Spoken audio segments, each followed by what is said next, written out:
못했다 얘기하고 알루마리에 매여가지고 힘든다고 얘기를 했을 때 그 알루마리에 대해서 자세하게 코칭을 했어요. 코칭을 해서 그 알루마리를 이제 매여 있는 것, 그 알루마리 자체가 자성이 없다는 걸 이제 얘기를 해주고 있는 거죠. 그리고 이제 화두를 들도록 이제 권유를 했습니다. 이 시간에는 이제 화두를 들고 있는 데에서 다시 나아갈 길을 이제 얘기를 하고 있으니까 제대로 이제 코칭을 한다고 봐야 되겠죠.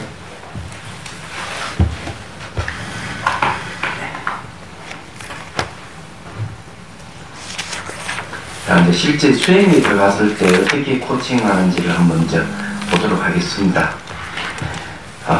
요즘 이 일대사 있는 깨닫는 일을 마음에 두어 용맹스럽게 정진하고 있으며 수행을 하기 잡념이 없다는 것을 나름대로 알고는 그 기쁨을 이길 수 없었습니다. 자, 잡념이 없다고 하는 것은 이제 잡념이 이제 없으면은 마음 한 덩어리가 잘 드러나는 상태예요. 얘기하자면은 여기에서는 화두를 잘 붙들고 있는 상태다. 화두에 집중이 되고 있을 때는 잡념이 없어요. 이거는 되게 이제 사마타죠. 집중되어 있는 것은요. 그래서 이 잡념이 없다고 하는 것은 집중이 잘 되고 있다는 걸 얘기를 하고 있는데 민나왕문경에서는 이 집중이 잘 되는 상태에 대해서 이렇게 얘기합니다. 집중이 잘 되고 있을 때는 탐욕이 이 집중에 부딪혀서 튕겨나간다. 분노가 일어나더라도 분노가 이 탐욕에 튕겨나간다. 이렇게 얘기합니다. 집중이 있으면 어떤 번뇌가 일어나더라도 어떤 감정이 일어나더라도 다 튕겨내는 거예요. 그런 상태를 집중이라고 해요. 그렇기 때문에 잡념이 없는 거예요. 예, 말하자면. 그래서 이제 그 기쁨을 이길 수 없었습니다 하는 건, 지금 수행이 잘 되고 있구나 하는 이제 대선사가 기뻐하는 마음을 일으키는 겁니다. 자, 너희 하루 12시간 속에 번뇌 망상이 치열하게 활동하는 가운데서도 반드시 화두가 하나가 됩니까? 화두가 하나가 되느냐 하는 것은 화두라는 게가 화두를 챙기고 있는 죽에게 서로가 딱 서로 응하고 있는 상태냐, 그런 상태에 집중이 잘 되고 있는 상태를 얘기하죠. 이렇게 서로 하나가 될 때를 이제 보통 타승일편이란 말을 이제 씁니다. 가만히 있어. 타승일편을 어떻게 쓰더라, 한자를.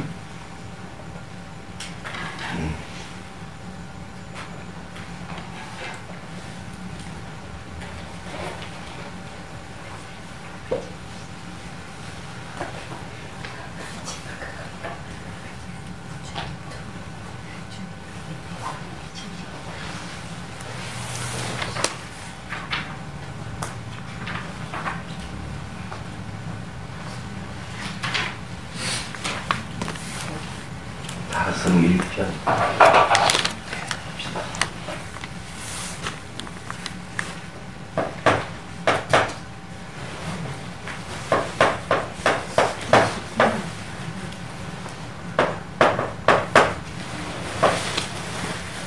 이 타승일편은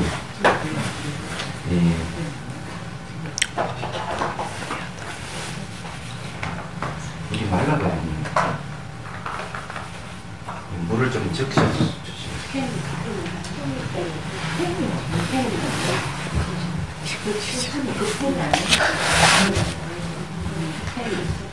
물을 요 두 개다.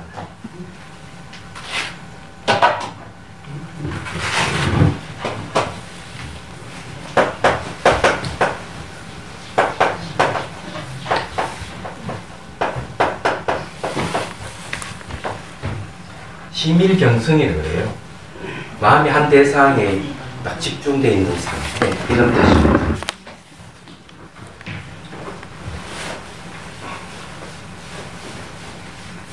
그래서 타성일편이 되느냐고 물어본 거죠.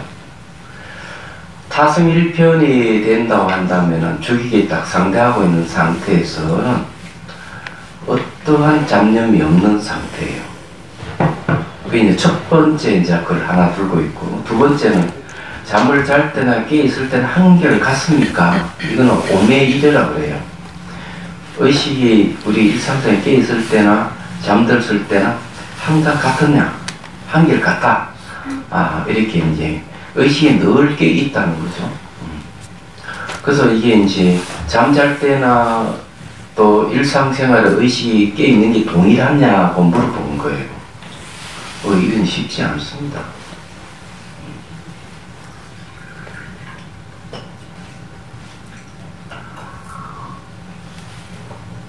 이런 이제 두 가지 조건을 이제 얘기를 하고 있는데,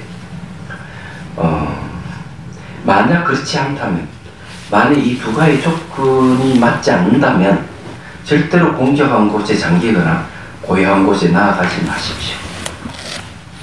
왜 이런 얘기를 했을까 생각해야 됩니다. 그 나홍선사의 어록에 보면은 뭐라고 얘기를 하고 있는가 하면은, 화두를 붙들고 실험을 할 때 타성이 일편이 되고 요즘 마음이 고요함이 온다는 거죠. 마음이 고요하게 이제 올 때 그때 다시 화두를 붙들고 놓치지 말아라. 그래서 고요함에 매몰되지 말아라. 이렇게 이제 얘기를 하고 있습니다. 근데 이런 상태는 이 만일에 타성일편이라든지 오매이려가 되지 않는 상태에서 고요함을 추구하면 문제가 생긴다는 거죠. 그럼 이 말은 싹 뒤집어 보면 무슨 말이냐면, 고요함 속에서도 의식이 성성하게 있어야 된다, 이런 뜻이에요. 이런 이제 공적 명지를 이제 얘기를 하는데, 공적 안각이 텅 비어 있으면서도 신령스럽게 아는 암이 있는 거예요. 주객이 비어 있지만 신령스럽게 아는 암, 지혜만 남아있는 상태가 딱 돼야 된다는 거예요. 그런데 이제 타성일편이나 오매이려가 안 되는 상태에서, 그냥 의식이 깨있지 않는 상태에서 고요함을 추구하면은 그럼 어떻게 될까 하는 거죠. 이게 이제 문제예요. 그래서 그 이제 이렇게 얘기합니다. 옛 사람이 말하기를 그것은 깜깜한 산 밑에 있는 귀신이 사는 집의 살림살이로서 미래가 닿을 때까지도 벗어날 기약이 없을 것이다 라고 하였습니다. 근데 산 밑에 귀신이 사는 집, 귀신은 어둠을 좋아해요. 이건 비유죠. 그냥 깜깜한 곳에도 못 벗어난다, 이렇게 얘기합니다. 실제로 이제 사마타 수행호 화두를 참고하는 데 공통점이 있어요.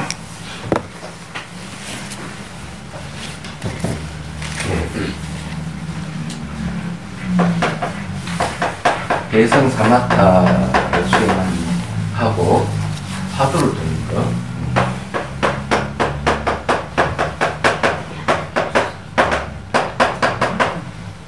가나선 하는 거하고 이 공통점이 있어요.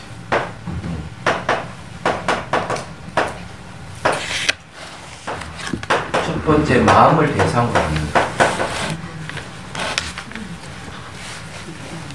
이게 이제 마음을 대상으로 하는 게 공통점이에요. 대성 사마타도 마음을 대상으로 하는데, 두 번째는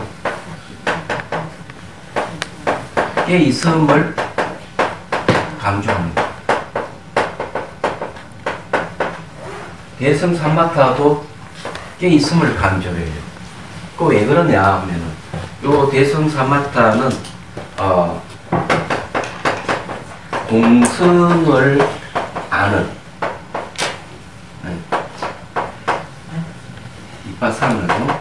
이파사나 마음을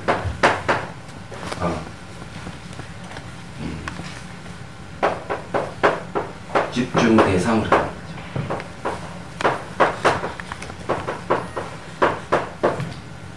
그러면 여기 이제 공성을 아는 것은 이 공성을 아는 이파사나 마음은 도대체 뭘까? 깨 있는 거죠. 공이라고 하는 거는요, 요 공을 얘기할 때는 반야경에 보면 무상적공이란 말을 쓰는데 요거 잘 알아야 돼요. 무상은 요거 저게 과거, 현재, 미래로 나눠잖아요. 과거는 지금 가서 그 미래로 오잖아. 그 현재는 어때요? 생멸 아주 일어났다 사라졌다 하는데 이 둘 다 머물지 않아요.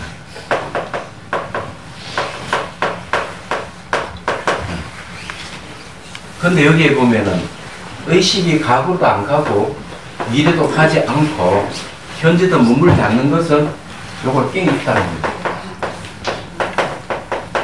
깨 있는데 깨 있는 선의 내용이 뭐냐면은 공이에요.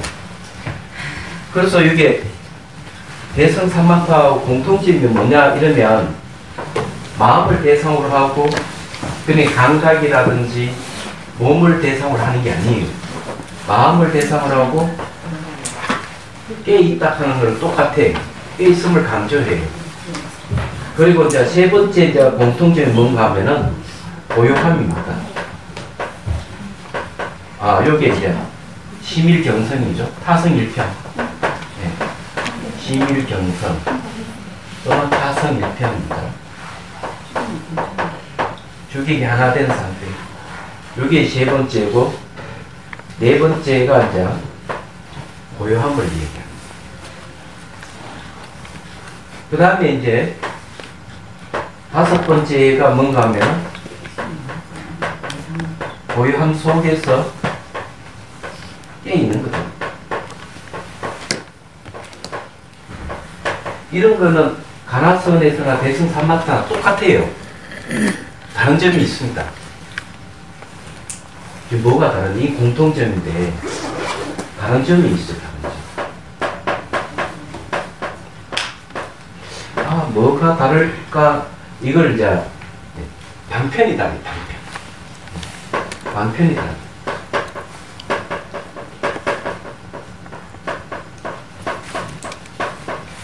그 방편이 다른데, 또 이제 하나는 주수예요, 주수.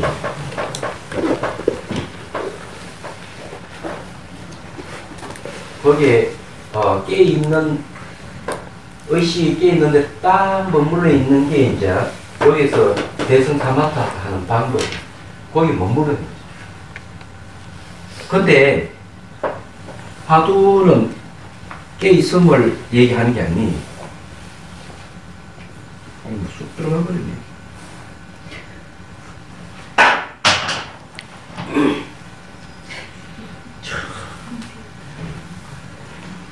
자, 여기는 이제 뭔가 하면은, 조사의 응구를 참하는 거죠. 조사의 응구를 참하는 걸 경절문이라고 얘기해요.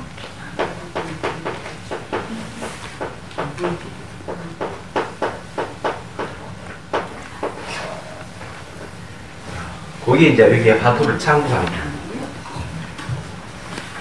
그러면 어떤 게 좋냐 이렇게 따지면은 자 곤란하십니다. 화두를 참하시는 분은 경결문이 훨씬 뛰어나고 대성사마타 소용 자기가 훨씬 낫다 이렇게 할 건데 이거는 호불호가 갈릴 수 있죠. 그런데 만약에 방편을 원하자면 이 경결문이 훨씬 뛰어납니다. 방법적으로 봐가지고 경절이라고 하는 거는 한마디로 얘기하면 말길과 생각길이 다 끊어졌다는 문이에요. 그래서 지름길이라고 하는 이유가 그거예요. 조사의 응구가 어떤 역할을 하는 다 이제 잘라버리는 역할을 하는 거예요. 하나도 남기지 않고 다 잘라버리기 때문에 이 조사의 응구를 붙더니 훨씬 나은 거죠. 그런데 의식이 깨 있는데 머무는 건 쉽지 않아요. 의식이 깨 있는데 계속 방해를 놓기 때문에 잡념이 계속 일어나기 때문에 이제 그 잡념을 퇴치하는데 어떤 방법을 쓰는가 하면 9가지 힘을 사용해요. 사마타는 힘으로 하는 거거든요. 그 힘으로 사용하는 게 이제 천문의 힘, 스승님께 이제 들었던 근거에서 객계에 있는 마음 계속 머무도록 노력하고 또 계속 사유를 내가지고 그 본질이 무엇인지 딱 붙들어 놓치지 않으려고 노력을 하고 그래서 이제 익숙해지면은 이제 그걸 기억해서 잊어버리지 않고 그래도 혼친거 들뜸이 있으면 계속 또 바른 알보로 제거하고 이런 노력이 필요해요. 얘기하자면. 근데 이 조사의 응구를 붙드는 건 굉장히 쉬워요. 붙들고만 있으면 돼요. 근데 이게 어떻게 붙드느냐가 참 중요해요. 어떻게 붙드느냐가 중요하기 때문에 이것도 만만찮아요. 날이 가고 달이 가야 돼요. 근데 그것도 역시 제 생각에는 이 조사의 응구 붙드는데도 천문의 힘이 있어야 되고 사유의 힘이 있어야 되고 정념의 힘이 있어야 바른 알미의 힘이 있어야 되고 정진의 힘이 있어야 되고 숙달의 힘이 있어야 된다 저는 생각을 해요. 그런 면에서는. 근데 이제 이 경결문이 훨씬 쉬울 수가 있다. 그렇게 얘기합니다. 그 다음 또 공통점이 하나 또 있긴 있어요. 예. 있는데 이 경결물은 굉장히 빨리 가는 길이고 대승 사마타나 천천히 가는 방법이에요. 얘기하자면. 네, 보통 평가는 그렇게 해요. 또 한 가지는 이제 얘기하면은 이런 겁니다. 화두를 참하는 거는 되게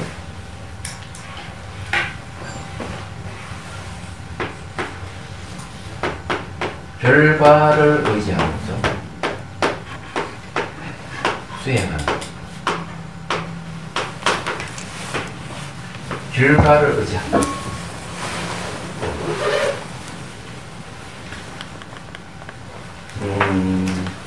씨앗을 이렇게 심으면 흙과 물을 만나서 싹이 돋고 줄기가 생기고 꽃이 피고 열매를 맺죠.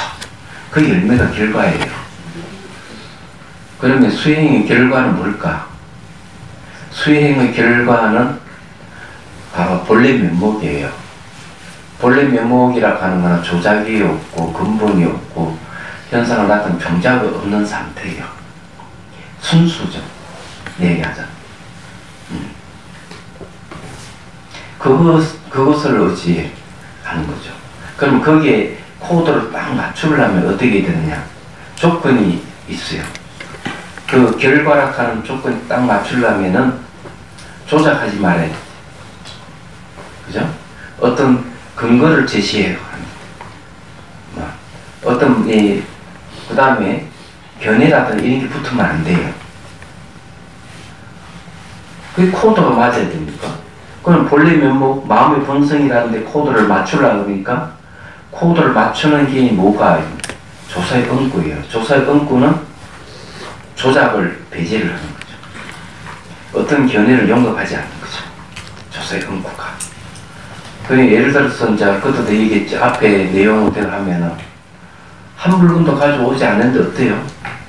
깨달은 내용은 무일물, 한 물건도 없다는 건데 저는 한 번 가져오지 않았습니다. 저 깨달음 맞지요? 이렇게 하니 음양이라는 스님이 그렇게 하니까 조주 스님이 가차없이 버려라 이렇게. 그러면 한 물건도 가져오지 않았다는 그 경지를 갖고 있는 거죠. 갖고 있어 그거 버려. 그 갖고 있는 이상은 마음의 본성과 계획을 할 수가 없다. 방아착 버려라. 그러면 이제 계속 자기 어떤 경지를 꿈꾸고 그 경지라고 생각하는 부분을 붙들고 있는 사람에게는 버리라 하는 이 말 한마디, 방아착이라는 이 한마디가 그 사람에게는 뭐가 되겠습니까? 하나의 수행이 되겠죠. 그럼 몸 깨달으면은 이제 붙들고 싫으면 방아착을 붙들고 싫으면 어떻게 싫으면 하느냐? 자기 어떤 생각, 감정이라든 경지가 있어 다 버리는 거죠. 그러면 그렇게 버리게 하려고 그러면은 방아착을 붙들고 있어야 됩니다. 수미산이란 말도 그래요. 한 생각도 일으키지 않는 것, 한 생각도 일어나지 않는데 어떻습니까? 허물이 많다. 수미산 이랬죠. 그럼 한 생각도 일으키지 않는다 하는 것도 버려라는 소리거든. 그거 똑같은 거예요. 그거 있으면 안 된다. 그래서 수미산을 붙들고 있으면 전부 다 이렇게 번뇌 망상이 다 잘려가는 거죠. 그래서 조사의 은구를 붙들고 있는 것, 그것이 가나성이에요. 그럼 화두락하는 건 바로 마음을 대상으로 하는 거고, 깨있음을 강조하는 건 왜 그러냐면은 타성일편, 오매이력, 깨있는 걸 얘기하는 거예요. 항상 깨있어야 됩니다. 그리고 고요함을 얘기를 하는 거죠. 네. 그런 상태에서 고요함을 얘기를 해야 되거든요. 그 다음에 이제 신밀경의 타성일편이 바로 그런 거예요. 그 고요함 속에서 영지가 드러나는 거죠. 그래서 이제 공정 영지를 얘기하는 거죠. 그래서 이제 같은 대성 사막과 가나성은 거의 같지만은 이게 방편이 다르다. 이걸 이제 빨리 이제 이해를 하시고, 이 내용이 그런 내용이에요. 자, 강서를 보죠. 부침을 있게 보낸 두 번째 답장입니다. 이 큰일 인연이란 생사대가 합철되어 견성성부를 말합니다. 진정한 이 일을 위해서 자신을 다 바치고 자신의 모든 걸 희생하는 사람이 있다면 함께 그 길을 가는 대성사로서는 그보다 더 기쁠 수는 없다. 이런 말을 왜 하는가 하면요, 세상은 다 우리 살고 있는 이 세계는 허무하기 짝이 없는 세계라는 거죠. 그래서 오로지 이 삶과 죽음 있는 세계를 벗어나고자 하는 마음이 있는 거죠. 그래서 생사대사란 말을 쓰는 겁니다. 얘기하잖아요. 이 살고 있는 세계에도 생기고 사라지는 이 세계 속에 사람은 너무 허망하다는 거죠. 귀문과 범수유산 기시만 물어 상이는 다 허망한 거예요. 그거 벗어나야 되지 않느냐는 거죠. 그래서 약견, 재상, 비상 모든 상이 상 아니면 이렇게 깨뜨려 봐라. 적견에 그대로 있다. 이 건강경에서 얘기하듯이 우리 살고 있는 상에 매여 있는 이상은 건물도 상이잖아요. 사람도 상이잖아요. 그 사람 갖고 있는 사상의 철학이나 이념적인 것도 다 상이거든요. 이런 건 계속 바뀌는 변하기 더 허무하다는 거죠. 그런 걸 붙들고 있지 말고 그것을 벗어나야 안 되느냐. 그거 붙들려 있을 때 늘 태어나고 죽고 반복과 괴로움이 못 벗어난다. 그렇다면 이런 걸 다 지향해버리고 오로지 이 생산 문제 해결하는 이 화두를 붙들고 있는 것은 대단한 일이다. 이것을 얘기하는 그런 거죠. 그래서 이제 도를 닦는 길이 실로 얼마나 외롭고 힘든 길인가. 세상산에 빛이 많지만 깨달음을 향하는 길은 참으로 외롭다. 그런데 부침일과 같은 사람이 용맹스럽게 전진한다면 아무리 멀리 떨어져 있다 하더라도 진실로 위로가 되고 기쁨이 된다. 또한 공부에 대해서 두 가지를 물었다. 온종일 일상생활을 열심히 전개하는 중에 화두가 기약되는지, 잠잘 때나 깨있을 때나 화두가 한결 같은지를 물었다. 즉 오매일에이다. 이 문제는 화두를 들고 참선한 사람으로서는 기본이다. 만약 아직 그렇지 않다면 그렇게 쭈그려 앉아서 공격함을 즐기고 있지 말라는 것이다. 생사를 벗어날 기약이 없으리라 했다. 자, 여기서 무슨 얘기냐 하면은 화두 그 자체는 생사가 없다 이런 거죠. 본래 면목이라 하는 생사가 없어요. 그래 생사가 없는 걸 붙들고 수행을 해야만이 되는데, 그런 걸 화두를 붙들지 않고 그냥 고요함을 즐기면 생사에 떨어진다.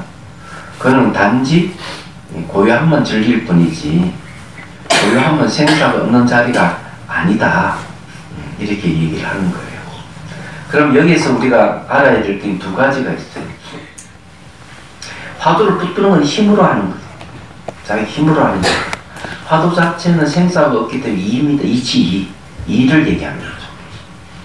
그럼 이 두 가지가 맞아야 되는데, 고요함을 즐기는 것은 힘만 있고 이는 없다는 거지. 자, 여기 이제 힘과 이치. 그런데 이제 고요함을 즐긴다. 이 고요함을 즐기는 것은 힘은 있는데 이는 없다는 거죠. 그는 화두라고 하는 것은 바로 이에 속하는 거예요. 그러면 내가 고요함을 즐기더라도 힘도 있고 이도 있고 다 있으면은 이 고요함 속에는 이제 명기가 있는 거죠. 명기. 신령스럽게 아는 암이 있는 거죠. 그건 지혜를 얘기합니다. 얘기하자면 그런 거예요. 자, 보자. 본문을 보겠습니다. 어제는 본연 편지를 받고 나는 생각하기를 그대가 반드시 이미 고향 산매를 탐착하고 있을 것으로 여겼는데 직각공이라는 사람에게 묻고 나서 가령 생각했던 것과 같은 걸 알았습니다. 대개 세상에 묻혀 사는 선비들이 오랫동안 세상의 번뇌 망상 속에 젖어 있다가 문득 다른 사람으로부터 고요하고 묵묵한 곳에서 공부하라라는 지도를 받고는 잠깐 가슴 속에 무사함을 얻으면 곧바로 올인해서 그것을 구경해 알라고 여깁니다. 결국 돌로서 풀을 눌러놓은 것 같다는 사실을 알지 못합니다. 비록 잠깐은 소식이 끊어진 듯한 걸 느끼지만 그 뿌리는 오히려 남아있으면 어찌하겠습니까? 그제서 어찌 정밀한 경지를 깨달아 사무칠 기약이 있겠습니까? 여러분, 고요하고 정밀하다는 건 다른 거예요. 예를 말 정밀, 멸자가 들어갔잖아요. 멸이라고 하는 말은 고통과 고통의 원인이 소멸했다는 거죠. 그냥 고요함은 고통과 고통의 원인이 소멸하지 않았다는 거예요. 이건 다른 점이에요. 고요함과 정멸은 다른 거예요. 정멸도 고요함은 있는데 그건 고통과 고통의 원인이 소멸된 자리예요. 고요할 적자, 또 멸은 뭡니까? 멸할 멸자를 쓰잖아요. 그래서 정멸하고 고요함은 다르다는 것을 빨리 인식을 해야 되는 거죠. 그럼 하두의 자리는 정멸입니다. 번뇌가 고요하고 고통을 일으키는 원인이 소멸했기 때문에 그걸 화두라고 그래요. 그렇지만 고요함은 번뇌는 고요한데 고통과 고통의 원인이 소멸하지 않았기 때문에 마치 이 돌로 풀을 눌러놓은 것 같다. 돌을 낮이 딱 치우면은 다시 이렇게 잡초가 올라온다는 얘기죠. 좀 그 위에 이 두 가지를 구분해야 돼요. 그럼 실제적으로 이제 보면은 수행자 중에서 이제 어떤 일이 있는가 하면은 마음 움직이면 좀 고요함 속에 있는 거죠. 그러다가 문득 두려움이 생기는 거예요. 그 고요함 속에서.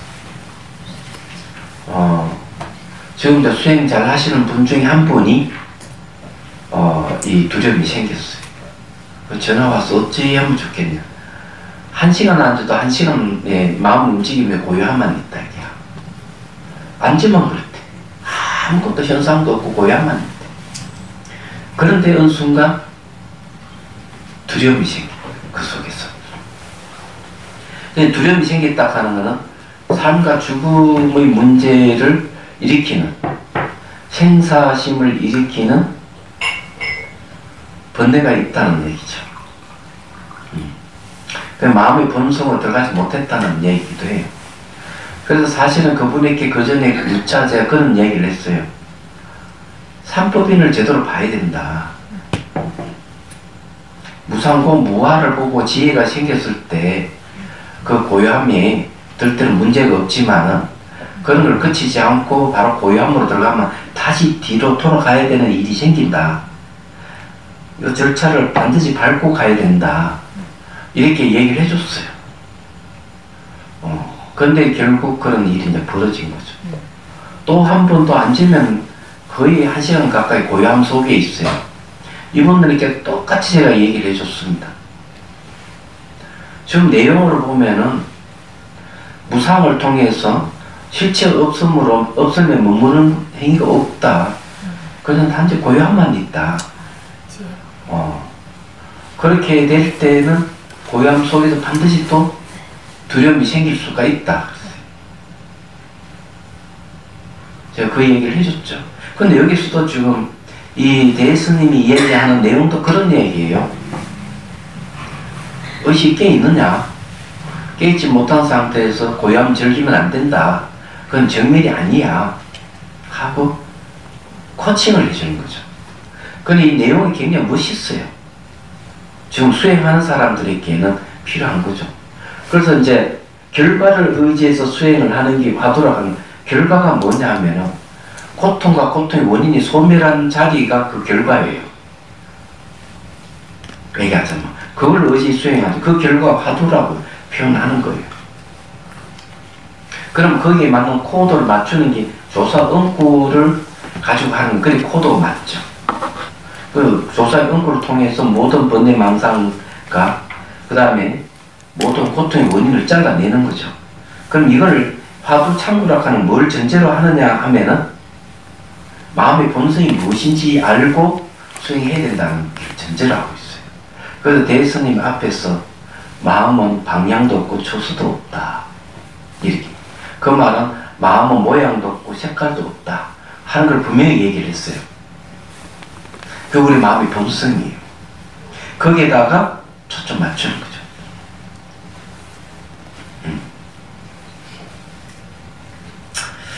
자, 이제 무비스님 말씀을 들어보고 또 넘어가도록 하죠.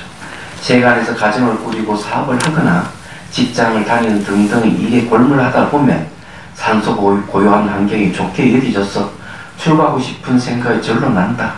그러나 이러한 현상은 지극히 상식적이고 정신 외적인 감정이다.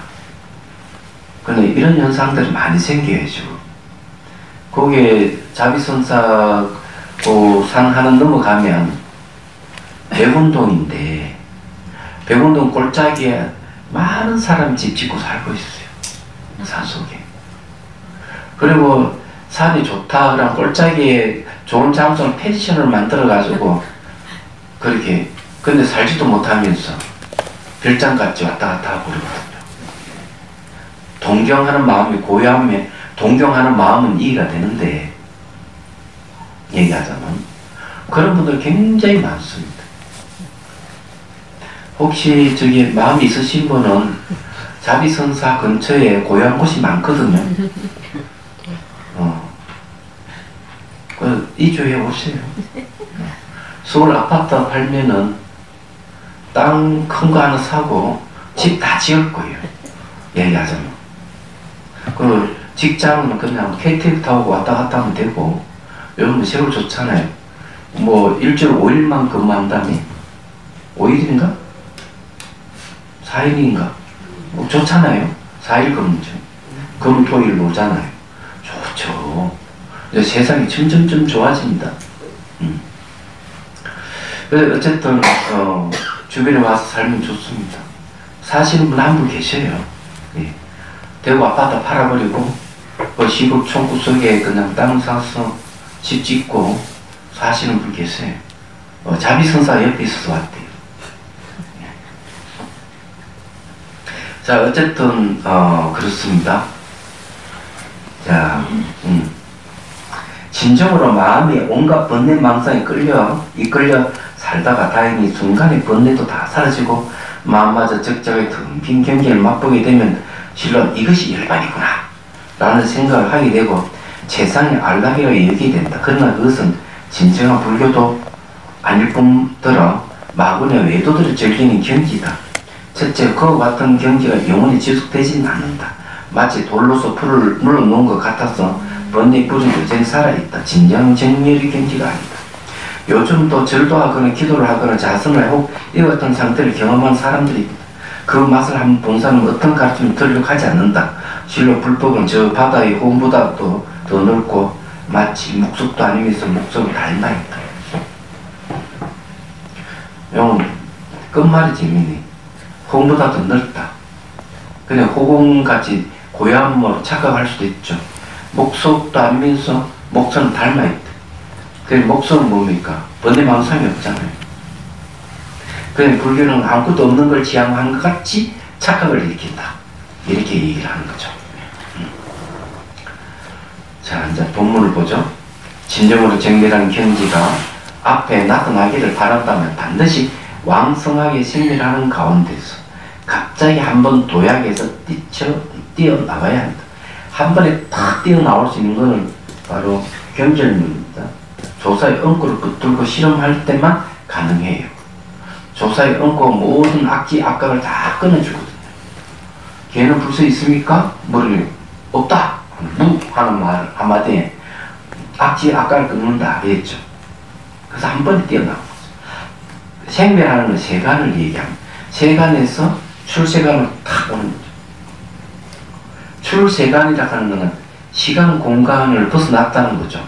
시공을 벗어나는 걸 요즘 말로 하면 초월입니다. 초월.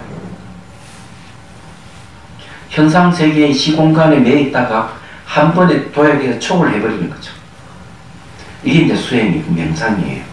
요즘 초월이라는 말을 많이 쓰더라고요, 명상이. 근데 이제 요즘 말은 그런 거죠. 그래서 이 세간이란 범수유상 개시현망이에요. 무릎 상에 있는 건 다 허망이에요. 변하기 때문에. 그럼 출세간은 뭐냐? 상이 상 아님을 봐야 돼요. 상이 상 아님을 본다는 것은 상은 시간 공간이 있는데 상이 상 아님을 봐버리면 시공을 벗어나는 거죠. 그럼 시공을 벗어난 세계, 그 세계는 뭘까? 적견열애, 바로 열애를 보는 거죠. 가고 오미 없는 열애. 열애라 하는 건 가고 오미 없다 이런 소리입니다. 그걸 좀 얘기를 하고 있어요. 대승사가. 그래 당신은 좀 고요함에 매몰되면 안 됩니다. 고요함과 정멸은 다릅니다. 이렇게 얘기를 하는 거죠. 자, 그렇게 되면 턱을 하나 움직이지 않고도 장강을 지어서 모두 가장 좋은 우유를 만들며 대지를 변환하여 황금을 만들 것입니다. 이건 비유입니다. 비유. 부처님이 아니면 이건 할 수 없죠. 신통력을 해야 되는데 이건 비유예요. 사람들의 근기를 따라 놓아주기도 하고 뺏기도 하며 죽이고 살리는데 자유자재할 것입니다. 자, 뭘 빼앗습니까? 뭘 죽이고 살립니까? 번뇌를 죽이고, 참 마음을 살린다는 얘기죠. 그게 자유자재한다는 겁니다. 주관을 뺏기도 하고, 객관을 뺏기도 하고, 그렇게 하거든요. 사람들도 이롭게 하고, 자신도 이롭게 하는 일에 하는 일마다 모두 다 바르게 될 것입니다. 자리이타죠. 그렇게 되면은, 출리심에서 보리심으로 돌아오는 거죠. 한마디로 얘기하면 대단한 거죠 이게. 그래서 지금 현재 이런 이야기 할 정도면은 지금 이제 너 고요함에 빠지면 안 됩니다 경고했다 하는 거는 이제 혹시 역길로 갈까 싶었어. 좀 조금은 당신이 더 노력하면 이제 정밀한 깨달음 얻을 수가 있다. 그러나 정밀의 길이 있고 고요함의 길인데 고요함 쪽으로 가시면 안 됩니다. 정밀 길로 가야 됩니다. 하고 저 코칭을 하는 거죠. 그래서 굉장히 멋있어요. 대승사 이 글은. 자, 그래서 무비스님 말씀 들어보죠. 열반경의 재해무상시 생멸법, 생멸멸이 정멸위락이라고 말이 있다. 재해무상 모든 건 변한다 하는 거는 바로 범수유상과 같고 시생멸법, 이건 생겼다 사라졌다는 법이라 하는 거는 계시험은 다 허망하다는 말 같습니다. 생멸이 멸이한다 하는 것은 모든 상이 상 아님을 본다는 소리와 같고 정멸이 위락이라 하는 것은 바로 적견예례와 같습니다. 딱 맞아 들어갑니다.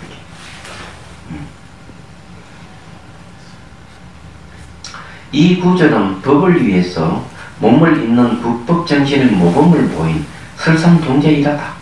모든 존재가 보고 듣고 느끼고 아는 기관에 감지되는 것처럼 왕성하게 활동하지만 그 궁극의 자리는 정밀한 것이다.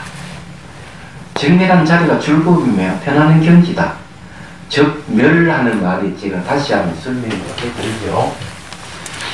자, 이제 고요함과 자, 정멸하다는 거.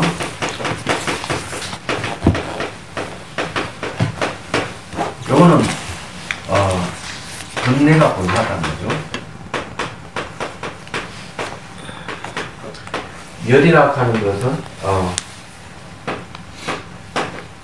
괴로움의 원인이 소멸했다는 겁니다. 그 두 가지가 같이 있는 거죠. 이 고요함이라고 하는 거는 요 번뇌 고요하다 하는 거 요거는 같이 연동이 되는데 이 멸이라고 하는 것은 이 고요함하고 다른 거죠. 괴로움의 원인이 소멸했다는 거죠. 그래서 정멸하고 고요함은 다른 거예요. 그러면 이때는 괴로움 원인이 소멸했다는 거는 이를 봤다는 거는 이치이자 여기서는 공성이겠죠. 이걸 본 거예요.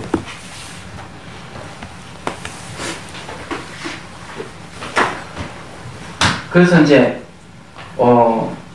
일어나고 사라지고 하는 것은 무상인데 무상적공이잖아요. 저게 무상적공이잖아요. 무상인데 무상을 통해서 공성이 드러나는 거죠. 얘기하죠. 근데 공은 영향을 줍니다. 공이 드러나면 그 공성이 우리에게 영향을 탁 줘요. 그 영향이 뭐냐 하면은 이 세상 소유할 수 있는 건 아무것도 없어. 무소유야. 이걸 가르쳐주는 거야. 실체가 없기 때문에 집착할 게 없어. 하고 바로 탁 쳐줍니다. 쳐주기 때문에 이 공성이 드러나게 되면은 그때부터 자유로워지기 시작. 사물의 자유롭고 자기 생각의 감정이 자유롭고 사람을 얻어도 사람의 불도 자유롭고 공이 드러나면 그 공성이라고 하는 것은 상을 없애는 역할을 합니다. 그래서 정멸이라는 말을 쓰는 겁니다. 얘기하죠. 그래서 이제 고요함과 정멸은 다른 거예요. 그 정멸한 자리가 즐거움 있는 편안한 견지다. 참으로 그와 같은 정멸한 자리가 앞에 나타나기를 바란다면 왕성한 생활하고 경각지한 그 가운데서 문득 한번 도약해서 뛰어나와야 합니다. 그것을 대사각활 거기 한번 죽었다가 다시 살아나는 경지라고 합니다. 진공에서 안가바의 텅 비어있는 진공에서 묘학이 있어 묘유가 활발하게 살아 움직인다. 큰 부정을 거쳐 큰 긍정으로 전합니다. 그렇게 되면 그야말로 티끌 하나 움직이지 않고도 장강을 지어서 모두 역류를 만들며 대지를 변하여 항성을 만든 경지다. 멋진 비유예요. 사람들을 만나 교화를 하면서 부정도 하고 긍정도 하면서 죽이고 살리기를 자유자재할 것이다. 그와 같은 경지에 이른 사람은 무슨 짓을 해도 모두가 자신에게도 이롭고 타인에게도 이룬 일이 될 것이다. 그러면 이제 이런 사람들은 착각을 하면 안 되는 게 하나 있어요. 착각하면 안 되는 게 뭐냐면 이런 경지에 이르게 되면 온갖 나쁜 짓 해도 괜찮다 이런 생각하는 사람이 있어요. 이런 경지에. 그럼 나쁜 짓이 뭔가 도둑질하고 성추행에 성폭행하고 폭행을 휘두르고 깨달은 경지에서 그런 게 해도 된다고 생각하는 사람이 있어요. 그래서 무리를 일으켜. 깨달은 사람은 왜 그런 짓을 하죠? 깨달았다고 하면 내가 정멸의 경지에 들어갔다고 한다면 번뇌가 안 일어나기 때문에 도둑질을 할 이유도 없고 폭행을 할 이유도 없고 그렇잖아요. 물건을 빼앗는 일도 하지 않죠. 자리에 연연하지도 않고 그래야 되는데 깨달으면 그런 나쁜 짓 해도 된다고 생각하는 사람이 있더라고요. 그런 자들은 깨달은 자가 아니죠. 깨달음을 빙자하는 자죠. 얘기하자면. 물론 그렇게 하면 안 된다고 모르는 자도 있어요. 자기 깨달았다고 그러고 그렇게 해도 된다고 잘못 생각하는 사람도 있어요. 그래서 성가에서는 뭐가 있는가 하면은 계율을 파해도 지혜에 반야지혜에 걸리지 않는다 이렇게 주장하는 거예요. 미친놈이죠. 지혜가 생기면은 그런 번뇌가 안 일어났죠. 엄한 짓을 안 하게 돼요. 그게 정상이죠. 엄한 짓 한다 그러면 마음에 번뇌가 일어났다는 건데. 근데 마음 기가 막히게 하죠. 깨달으면 걸림이 없어 이러면서 온갖 나쁜 짓 다 한다고요. 그걸 미화를 해요. 신도도 거의 깍박 쏟고 넘어가고. 그런 시대는 지나가야죠.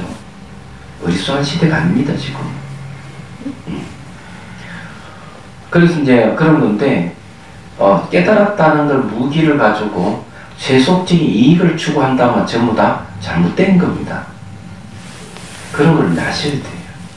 그런 걸 추구하지 않아야 돼요. 얘기하자면. 그래서 이제 옛날 뭐 큰 스님이 그렇게 했다 해가 본박을 간다. 그러니까 말하는 깨달은데 행동은 개차반 같은 스님이 있다. 이러면 그것이 도인이 경지다 착각을 하는 거죠. 그럼 미화한 뭐 소설도 옛날에 나오고 그랬죠. 미화예요. 그러면요. 있을 수가 없어요.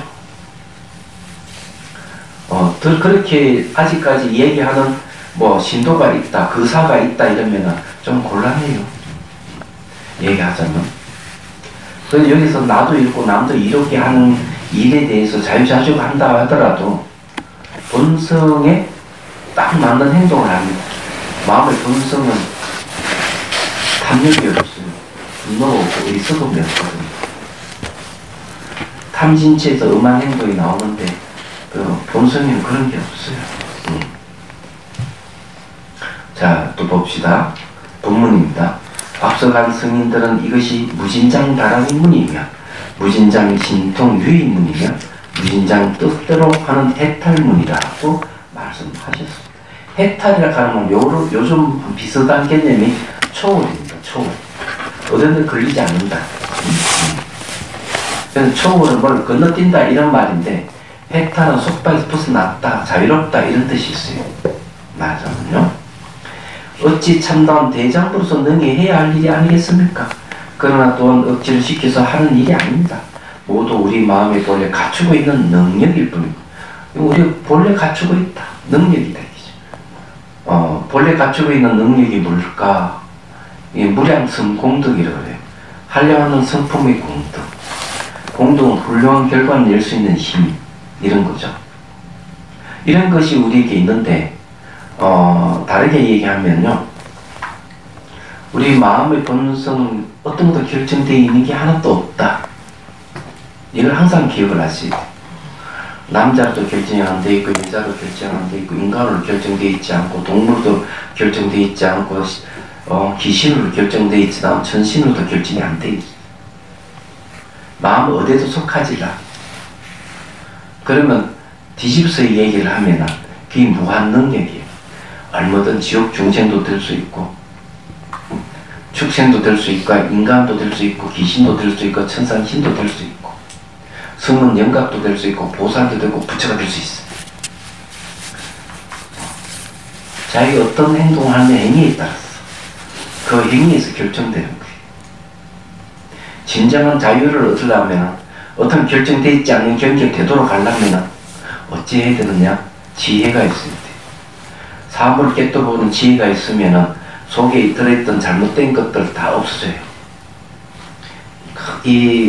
저게 볏집이 아무리 많더라도 불을 한번 탁 붙이면 일시 다 타버리는 것 같은 거. 지혜가 생기면 그런 거죠. 이제 그런 경지에 가려고 우리가 이 공부를 하는 거. 다른 이유가 있는 건 아니죠. 말하자면은. 그래서 이게 본래 갖추고 있는 능력이다. 이거죠. 원컨대 그대는 정신을 바짝 차려서 결단코 이것을 기억하십시오. 이런 사실을 잘 알고 고요함적으로 빠지지 말고 정멸적으로 가십시오. 코칭을 하는 거죠. 그리고 고요함에 빠지지 않고 정멸을 가려면 두 가지 조건을 갖춰야 됩니다. 첫 번째 조건, 화두를 붙들고 있는 게 지속이 되느냐는 거죠. 타성일패이 되느냐. 그냥 몸과 마음과 화두가 하나가 되는 걸 타성일패를. 두 번째, 오매이려 의식이 깨있거나 잠들 때도 늘 마음 상태가 같은가 늘 살펴봐라. 이런 상태가 돼 있을 때 비로소 정멸을 갈 수 있다. 그런 두 가지 조건이 안 갖춰지면 고요함 쪽으로 빠져서 생사에서 못 벗어난다. 이렇게 얘기를 하는 것 되겠어. 자, 이제 무비스 말씀 들어보고 또 가겠습니다. 선불계에서 깨달음의 경지를 표현하고 그것을 다시 교학에서 표현한 말로 이끌어왔다. 무인장 즉 끝이 없이 간직하고 있는 다란인문이며 무진장 신통유의문이며 무진장이란 말 아시죠? 네. 다함이 없는 장을 얘기합니다. 그게 무진장 뜻대로 하는 해탈문이라는 것이다. 우리 마음의 본성이 무진장이라는 뜻이에요. 다함이 없다 이런 말. 결정되어 있지도 않다. 네, 이런 거. 그럼 이것이 뭔가 해탈문이다. 모든 걸 초월하는 어떻게든 매이지 않는 문이다. 이런 경지를 터득해야만 비로소 대장부가 세상에 나와서 너희 할 일을 다 한 것이라고 하였다. 혁명을 일으켜서 나라를 뒤집거나 대통령이 되거나 장관이 국회의원이 되거나 거부 장자가 되거나 자살 테러를 해서 싸이 원하는 죽음을 갖거나 하는 것은 결코 대장부가 할 일이라고 하지 않는다. 왜? 그건 생사적 문부선 아니고. 분리적 관점에서 보면 그와 같은 일들은 모두가 소위 영웅심리에서 나온 소인들의 발상이라는 것이다. 어찌 참다운 대장부를 할 수 있겠는가? 그리고 참으로 위대한 정신은 결코 억지가 아니다. 모든 사람의 마음에 본래 갖추고 있는 의례적인 능력일 뿐이라 하였다. 그러므로 이 글을 읽는 모든 대장부는 부처 정신을 바짝 차서 이러한 일을 성취하기를 기약하여야 할 것이다. 그럼 여기서 물을 수 있죠. 그러면 생명하는데 한번 풀쩍 뛰어서 벗어난 사람은 대통령이 하면 안 되나? 장관 하면 안 되는가? 되죠. 예? 되죠. 안 되는 건 아니죠. 근데 그게 목적이어서는 안 된다. 그러니까 해탈을 이룬 사람은 대통령 될 수도 있고 장관도 될 수 있고 왜 그러냐? 자기 이탈을 하니까. 해탈하지 않는 사람이 그런 소유를 맡으면 어쩔 수 없이 번뇌에 휩쓸려서 늘 고뇌를 하겠지만 해탈 이룬 사람이 그런 소유를 맡으면 고뇌가 안 해요. 결정하는데 아주 결정력이 있어요. 결정력이라고 하는 게 뭘까? 지혜가 생긴 사람은 결정력이 있어요. 우유부단하지 않아요. 얘기하자면. 그래서 무슨 정책 결정하고 뭘 하는 데 있어서 오로지 국민들을 위해서 애를 쓸 수 있습니다. 그런데 만일에 이제 그런 깨달음을 얻지 못한 사람이 대통령을 맡고 이러면은 당파 싸움에 휩쓸려 가지고 자기 이 정당파를 위해서 자기 이익을 위해서 모든 걸 하지 오히려 그러면 국민이 희생당할 수가 있습니다. 그런 거죠. 그렇지만 이제 그런 해탈을 얻지 못하더라도 바른 정신으로 정치하는 사람 꽤 많습니다. 그렇지만은 온전치 못해요. 끝나고 나면 구속돼가지고 재판받고 난리치고 전 대법원 원장도 구속됐대 보니까. 그건 왜 그러냐 이거지. 그러니까 명예와 지위가 있다 하더라도 번뇌에서 못 벗어나는 거예요. 요즘은 사람들의 의식 수준이 높아서 웬만하고 잘못하고 이러면 바로 지적하고 그러는 거죠. 얘기하자면. 그러니까 우리나라 국민들이 꽤 아주 각성돼 있어요. 잘 잘못을 다 알아요. 얘기하자면. 그런 것 같더라고요. 그럼 안 됐어요. 그런 자리에 있으면은 좀 잘하면 안 되는데 그게 쉽지 않아요. 제가 보기에는. 그래서 이제 모두 그 사람을 나쁘게 보면 안 돼요. 번뇌가 사람을 나쁘게 하니까. 네. 그게 중요해요. 사람을 미워하면 안 됩니다. 번뇌를 미워해야 돼요.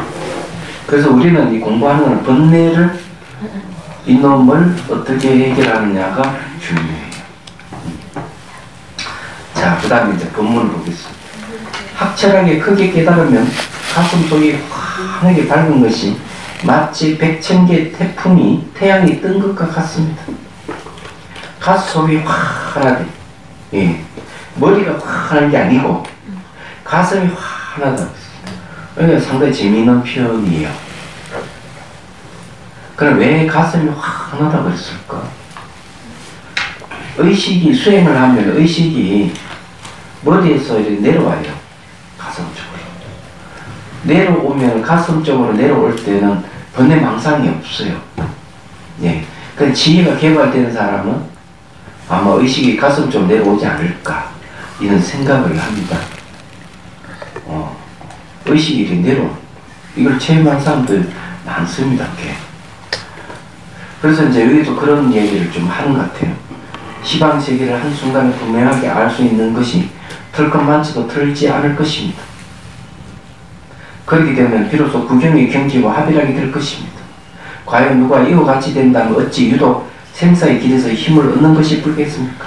훗날 제차 국가의 중요한 책임을 맡아서 군주를 요순보다 더 높이 올려놓는 일도 마치 자신의 손바닥을 가리는 것 같이 쉬울 것입니다. 이 말은 뭘 얘기하는가? 이렇게 깨치고 난 뒤에 세상 일을 보더라도 허물이 없다 이기죠. 충분히 할 수 있다. 예수 말이면 그런 얘기를 하는 거죠. 자, 무리수 말씀 들어보죠. 그와 같은 경지를 선불계에서는 확철대오라고 합니다. 확철대오하면 가슴 속이 환하게 밝은 것이 마청 백청의 태양이 뜬 것 같다라고 했다. 확철대오는 생사의 자유자잘뿐만 아니라 심지어 정치를 하더라도 진정으로 국민을 위하고 국가를 위한 줄 아는 현명한 정치인이 될 수 있다고 하는 것이다. 이 부친들이 누굽니까? 정치인이잖아요. 그래서 이 얘기를 하는 겁니다. 그런데 이제 이 가슴 속이 환하다 하는 말이 나 중요하다고 생각해요. 중요하다고 생각하고 의식이 가슴으로 내려오는데 대개 이제 아비달마에서는 의식은 심장을 토대로 활동한다 했어요. 마음이 가슴에 있다. 어른들은 심장 속에 영혼이 있다. 세속 사람들 그렇게 했어요. 그럴 정도의 마음이 가슴입니다. 그래서 우리가 머리를 다쳐도 심장이 뛰고 있으면 죽지 않았다고 얘기하죠. 생각해보면. 근데 심장을 다치면 찔리면 그냥 한 번에 적사해버려요. 그럼 끝나버려요. 그래서 생각해보면 금방 알 수가 있는 거예요. 근데 중요한 거는 그런 것보다는 수행을 하면 의식이 가슴으로 내려온다는 거예요. 내려오게 되면 선정으로 들어간다. 이렇게 얘기합니다. 선정으로 들어가는 길 중에 하나가 의식이 가슴으로 내려오는 일이에요. 그래서 가슴에는 문수의 적존존이 있다. 적정존. 그래, 존하는 데는 존자는 말인데, 예. 그래서 여기에 이제 문수보살이 적정의 고요함에 머물러 있는 문수보살의 가슴이 있다. 머리에는 문수의 분노존이 있다. 이 티베트에서 이렇게 그 말은 문수보살의 지혜는 머리에 있어 잘 나왔다. 이런 식으로 표현하는 거죠. 그런 경험 해본 적 있어요? 정말 의식이 가슴을 내려오신 체험하신 분 있습니까? 없죠. 그러니까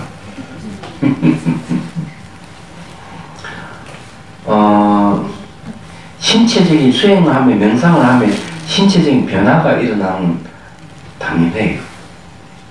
제가 이제 하나 아는 게 뭔가 하면은 오늘 그 얘기 좀 할 건데 산화질소락하는 기체성이 생긴대요. 수행을 하면. 이게 이제 뭔가 하면은 혈관을 확장시켜줍니다. 이게 이 기체성은 그러면 심혈관 질환을 예방하고 암 같은 거라든지 이런 것도 예방을 하고 퇴치를 하고 면역력이 생깁니다. 그게 뭔가 하면 혈관을 확장하고 혈관을 이완시키죠. 근데 이 어느 때 이게 생기느냐 하니까 명상할 때 생긴대. 학자들 이런 거 다 밝혀놨어. 와, 놀랐어요. 그럼 뇌파는 세타파 수준에서 이 생긴답니다. 그래서 몸이 굉장히 이완이 되는 상태거든, 그때가. 세타파 상태가 다 오면은 이 산화질소가 생겨가지고 몸이 굉장히 가벼워져요. 기운이 왕성하게 가는 그 기체성이 된 기운입니다. 그래서 혹시 뭔가 마음이 가벼운 사람, 경안이 일어난 사람은 산화질소가 생겼다는 거죠. 그런 분은 오래 사실 수가 있어요. 그리고 심혈관이 관계되는 당뇨와 관계되는 여러 가지 질병에서 해방될 수가 있어요. 혹시 이제 한번 찾아보세요. 산화질소라고 하면 인터넷 찾아보면 딱 나와요. 처음 알았어요. 제가 옛날에 한번 정화 스님한테 한번 들은 적이 있긴 있는데 한 10여 년 전인가 그런 것 같은데 그게 생긴답니다. 자, 시간도 그렇고 하니까 질문 받겠습니다. 저희 지난주에 강의하실 때요. 가나선 수행 중에 이제 행주자와 하루 종일 하면 하도 1년이 되잖아요. 그러면은 일반인들 일상생활 하기는 쉽지 않다고 하셨었어요. 그렇죠. 그렇다면은 일반 저희 같은 사람들은 그냥 알아차림 수행라든지 육바사나 뭐 이런 쪽이 훨씬 더 수행하기가 더 나은 거 아니에요? 그럼요. 왜냐하면 이 화두를 참고할 때는 한 번에 강력한 힘을 발휘해서 한 번에 그냥 이루어지는 것이기 때문에 어떻게 보면은 길게 가는 수행은 아닐 수도 있어요. 그리고 이제 깨닫고 난 뒤에 또 수행을 하면 되니까. 그래서 이제 뭐 선방에 머물러 가지고 열심히 하면 되지 않을까. 그러니까 일상생활에서 하도 1년이 된 상태에 있으면 하도 1년에 이런 얘기예요. 가도 가는 줄 모르고 앉아도 앉는 줄 모르고 음식 먹어도 먹는 줄 모른다 이런데 이런 사람 어떻게 대화를 하고 사업을 하고 뭐 하겠어요? 못합니다. 안 그렇겠어요.